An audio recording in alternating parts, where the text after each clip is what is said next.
எங்கள் வீட்டில் பார்த்தீங்கன்னா கறி மசாலா தூள் அண்ட் மஞ்சத்தூள் வந்து காலியாகிடுச்சுங்க. அதுக்கு தான் நானும் அம்மாவும் பார்த்தீங்கன்னா ஃபர்ஸ்ட் கறி மசாலா தூளுக்கு ரெடி பண்ணிவிட்டு மஞ்சத்தூளுக்கு ரெடி பண்ணிட்டு இருந்தோங்க. இந்த மஞ்சள் பார்த்தீங்கன்னா எங்கள் தோட்டத்திலேயே விளைஞ்சதுங்க. வருஷம் வருஷம் நாங்கள் பார்த்தீங்கன்னா மஞ்சள் போடுவோம்.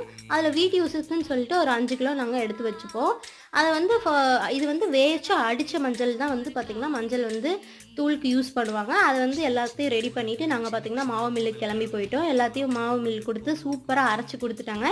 இதை எப்படி அரைக்கணும், என்ன பண்ணணும் அப்படிங்கிற லாங் வீடியோ உங்களுக்கு மறக்காமல் போடுறேன். எங்களுக்கு கொஞ்சம் பசிச்சுன்னு சொல்லிட்டு எங்கள் ஃபேவரட் ஃபுட் கடையில் போய் பார்த்திங்கன்னா அம்மாவுக்கு வந்து மசால் பூரியும் எனக்கு மஞ்சூரியன் அப்புறம் எங்கள் 2 பேரும் ஷேர் பண்ணி பார்த்திங்கன்னா பானிபூரி ஆர்டர் பண்ணிடுவோம். அதில் பார்த்திங்கன்னா நிறைய உருளைக்கிழங்கு ஆனியன்லாம் வச்சு கொடுத்தாங்க. பானி பார்த்திங்கன்னா ஒரு டம்ளர் நிறைய கொடுத்தாங்க. ஃபில் பண்ணி சூப்பராக சாப்பிட்டுட்டு எங்கள் பாட்டிக்கு பார்த்திங்கன்னா வெத்தலை வேணும்னு கேட்டிருந்தாங்க.